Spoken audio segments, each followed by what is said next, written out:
America Bharat को नीचा दिखाने की हर मुमकिन कोशिश कर रहा है।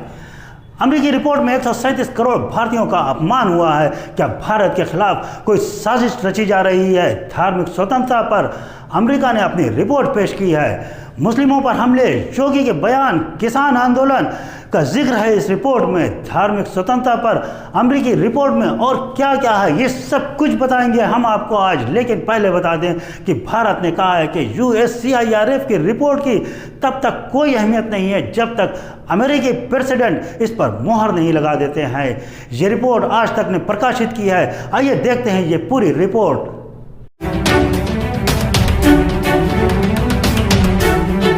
वॉइस ऑफ इंडिया, सबसे तेज, सबसे सटीक। जय हिंद दर्शकों, मैं हूं ज़ैदुल्लाह और आप देख रहे हैं voice of India. United state commission of international religious freedom की वार्षिक रिपोर्ट में भारत को लेकर काफ़ी कुछ कहा गया है। आरोप लगाया गया है कि भारत में अल्पसंख्यकों पर हमले हो रहे हैं, भेदभाव किया जा रहा है।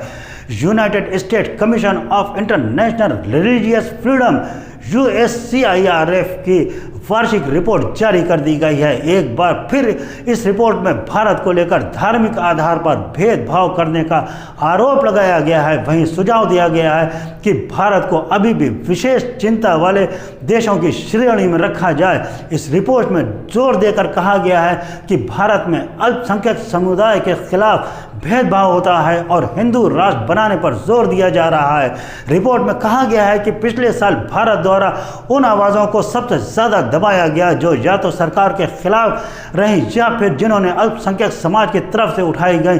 रिपोर्ट में लिखा गया है कि 2021 में भारत सरकार द्वारा विरोध के सुरों को दबाया गया है। जिन्होंने अल्पसंख्यक समाज की आवाज़ उठाई या फिर उनकी पैरवी की, उन पर UAPA और देशद्रोह के तहत मामले दर्ज किए गए हैं। ऐसा पाया गया है कि UAPA का देशद्रोह के कानून के जरिए भय का माहौल बनाया गया है और उन लोगों को चुपचाप किया गया है जो सरकार के खिलाफ बोलते थे। USCIRF ने अपनी रिपोर्ट में भीमा कोरेगांव हिंसा के आरोपी स्टैन स्वामी का भी जिक्र किया है, जिनका पिछले साल 84 साल की उम्र में निधन हो गया था। रिपोर्ट में कहा गया है कि 84 साल के स्टैन स्वामी, जिन्होंने लंबे समय तक आदिवासियों और दलित समुदाय की आवाज़ उठाई, उन पर गलत तरीके से UAPA लगाया गया। जुलाई 2021 में कस्टडी में उनकी मौत हो गई थी।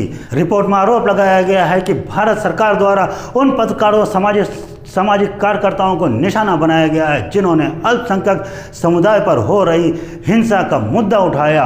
इस लिस्ट में USCIRF ने मानवाधिकार कार्यकर्ता खुर्रम परवेज का भी जिक्र किया गया है, जिसे NIA द्वारा टेरर फंडिंग मामले में गिरफ्तार किया गया था। रिपोर्ट में इस बात पर भी आपत्ति जताई गई है कि त्रिपुरा में जिन पत्रकारों ने मस्जिद पर हुए हमले को लेकर ट्वीट किया, उन्हें UAPA के तहत कार्रवाई की गई। इस सब के अलावा रिपोर्ट के एक हिस्से में भारत में चल रहे धर्म परिवर्तन को लेकर खुल्ला बोला गया है। रिपोर्ट में बताया गया है कि गैर हिंदुओं के खिलाफ धर्मांतरण कानून लागू किया जा रहा है, जिस वजह से मुस्लिम, ईसाई जैसे अल्पसंख्यक समुदाय के खिलाफ हिंसा देखने को मिल रही है। रिपोर्ट में आरोप लगाया गया है कि भारत में धर्मांतरण विरोधी कानून का इस्तेमाल सिर्फ इंटरकास्ट मैरिज के खिलाफ किया जा रहा है। इस बात पर भी जोर दिया गया है कि कई राज्यों द्वारा हाल ही के दिनों में इंटरकास्ट मैरिज का अपराधीकरण कर दिया गया है। तो देखा आपने, अमेरिका ने ये रिपोर्ट पेश की है। इससे साफ समझ में आ रहा है कि अमेरिका किस तरीके से भारत से चिढ़ा हुआ है और भारत की छवि को ख़राब कर रहा है। जिस तरीके से भारत